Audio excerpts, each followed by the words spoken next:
औज़ुबिल्लाहिमिनश्शैतानिर्रजीम बिस्मिल्लाहिर्रहमानिर्रहीम अल्लाहुम्मा सल्लि अला सय्यिदना मौलाना मुहम्मदिन व बारिक वसल्लम वसल्लि अलैहि अल्लाहुम्मा सल्लि अला सय्यिदना मौलाना मुहम्मदिन बिकदरी हुस्निही व जमालिही सल्लु अलैहि व आलिही।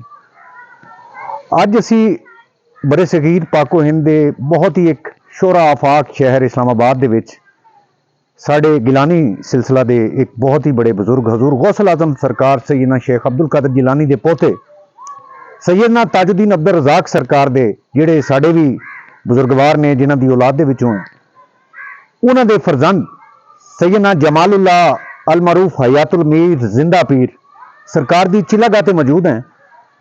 उस चिलागाह ਤੇ इस्लामाबाद बरी इमाम सरकार ਦੇ बाराको ਦੇ ਏਰੀਆ ਦੇ ਵਿੱਚ ਅਸੀਂ ਮੌਜੂਦ ਹੈਗੇ ਹਾਂ, ਜਿੱਥੇ ਆਪ ਸਰਕਾਰ ਨੇ बैत फरमाया शाह अब्दुल लतीफ हजरत बरी इमाम सरकार ਨੂੰ।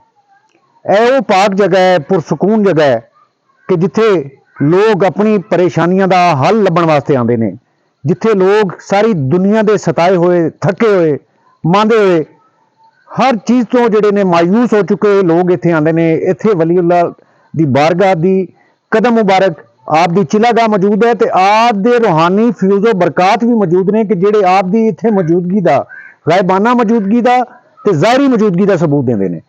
आओ तुहानूं ज़ियारत कराने। यह दरख्त है साईं जी, असीं साईं उन्होंने दावत देने हैं। साईं मुनीर साहब इत्थे मतवली ने दरगाह दे इस चिलागाह दे। साईं जी की हाल है? ठीक ठाक हो? खैरियत हो? शुक्र अल्लाह जी। ए जरा थोड़ा रोशनी पाओ। यह दरख्त दे विच जिहड़ा यह गैप है ते यह दरख्त की हिस्ट्री है? इसमें ये हिस्ट्री है जनाब के जेह्ड़े बच्चे कमजोर होने छावे होने सोकड़े वाले या परछावें वाले? जी जी, वो इथों गुजारने ठीक हो जाने, किसी कोई साया हवा जादू टूना हवा ठीक हो जाने, जिन्हें औरतां नहीं औलाद नहीं औलाद देना औलाद नहीं मतलब अल्लाह पाक नवाजने। ਤੇ ਇਹ ਤੁਸੀਂ ਇੱਥੇ ਐਜ਼ ਏ ਮੁਜਾਵਰੀ ਜਾਂ ਤੁਸੀਂ ਦਰਬਾਰ ਦੇ ਵਿੱਚ ਜਿਹੜਾ ਨਿਜ਼ਾਮ ਜਿਹੜਾ ਸੰਭਾਲਿਆ, ਮਾਸ਼ਾਅੱਲਾ ਸਫਾਈ ਐਨੀ ਇੰਨਾ ਖੂਬਸੂਰਤੀ ਨਾਲ ਤੁਸੀਂ ਇੰਤਜ਼ਾਮ ਰੱਖਿਆ, ਇਹ ਨਸਲ ਦਰ ਨਸਲ ਚੱਲਦਾ ਆ ਰਿਹਾ जी असां नस्ल दर नस्ल चलने आ रहे हैं। और ये वाली जी सबल कबर है इन्होंने असां 8वीं लड़ी चो हैं। अच्छा जी, तो इस तरह ਇਹ ਸਾਹਮਣੇ ਦਰਬਾਰ ਸ਼ਰੀਫ ਦੇ ਬਾਹਰ हाँ जी सबल कबर ਯਾਨੀ ਕਿ ਤੁਹਾਡੇ ਜੱਦੇ ਅਮਜਦ ਨੇ 8ਵੀਂ ਪੀੜ੍ਹੀ ਪਹਿਲੇ हाँ जी ਜਿਹੜੇ ਦਰਬਾਰ ਦੇ ਮਤਵਲੀ ਸੀਗੇ। जी जी, तो असां 8वीं नस्ल च इन्होंने इस तरह असां नस्ल दर नस्ल था चलने आए हैं। ਤੇ ਇਹ ਜਿਹੜੇ ਨੇ ਆਪਣਾ ਇਹ ਵਾਲੀਆਂ ਦੋ ਕਬਰਾਂ ਫਕੀਰ ਵਲਦ ਕਰਮ जी ये भी ਤੇ ਹਾਜੀ ਫਿਰੋਜ਼ ਖਾਨ ਧਨਿਆਲ, जी जी ਇਹ ਵੀ ਤੁਹਾਡੇ ਨੇ ਬਜ਼ੁਰਗ? जी ये जनाब साढ़े बड़े हैं ये वाले, तो ये महल्लेदार है अपने भी करीबी है। ਸਹੀ, ਇਹਨਾਂ ਦੇ ਵੀ ਯਾਨੀ ਕਿ ਦਰਬਾਰ ਸ਼ਰੀਫ ਦੇ ਨਾਲ ਵਾਬਸਤਗੀ ਹੈ ਇਹਨਾਂ ਦੀ। ਇਹ ਚਿਰਾਗ ਨਜ਼ਰ ਆ ਰਹੇ ਨੇ ਜੀ? ये चिराग है माचे सरकारां दा। ਇਹ ਸਰਕਾਰਾਂ ਦਾ ਮੱਚ ਹੈ ਜੀ। जी जी आओ जी जरा अंदर आके करीब करके दिखाओ जरा। यह सरकार दा मच है जी आप दी चिलागाह दे नाल जेड़े, क्योंकि इलाका इस तरह दा वीरान ते दरिंदे नाल भरिया होया इलाका उस दौर दे विच हुंदा सी, हुण ते आबादी हो गई।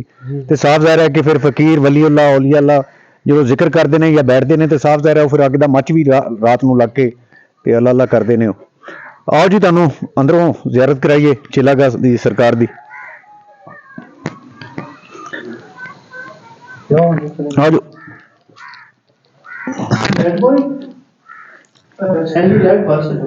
साईं जी लाइट है तो जलाओ। अच्छा अच्छा, लाइट तुसी यदि ऑन करो जी कैमरे जी।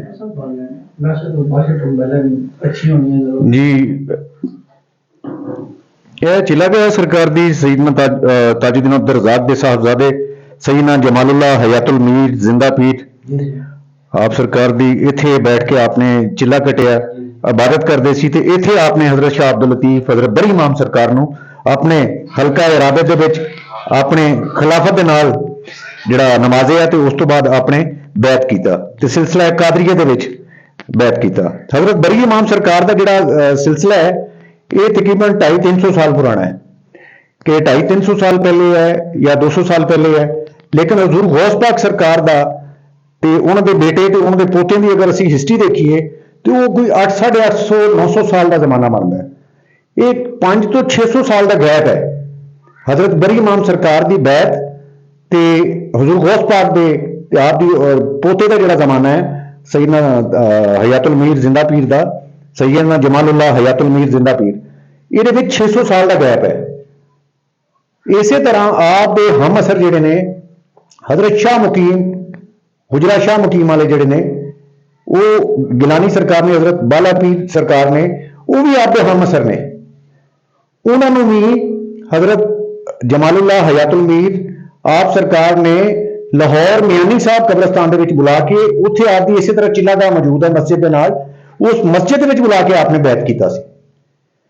ये दो खानवादे जिहड़े ने इन्होंने शरफ हासिल है कि ये डायरैक्ट इन्होंने बैत ली है।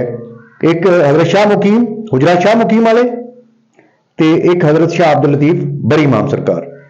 इस तो इलावा जी रूहानी फ्यूजो बरकात ने वो तारीख के विचों ते सीना मसीना भी ते हजरत पीर नसीरुद्दीन नसीर सरकार के जिहड़े यानी कि उन्होंने बारहवीं एक उन्होंने एक अपना बयान दिता सी उहदे विच उन्होंने कहा सी कि हजरत पीर मेहर अली शाह साहब जो खुरासान दी वादियां गए सी तो उत्थे आपकी मुलाकात हजरत जमालुल्लाह हयातुल मीर दे नाल होई सी ते हजरत पीर मेहर अली शाह साहब की ज़ाहिरी बैत जिहड़ी सी सियाल शरीफ सी लेकिन आप नूं सैयदना जमालुल्लाह हयातुल मीर दी जिहड़ी है रूहानी बैत तो रूहानी फ्यूज़ो बरकत हासिल सी।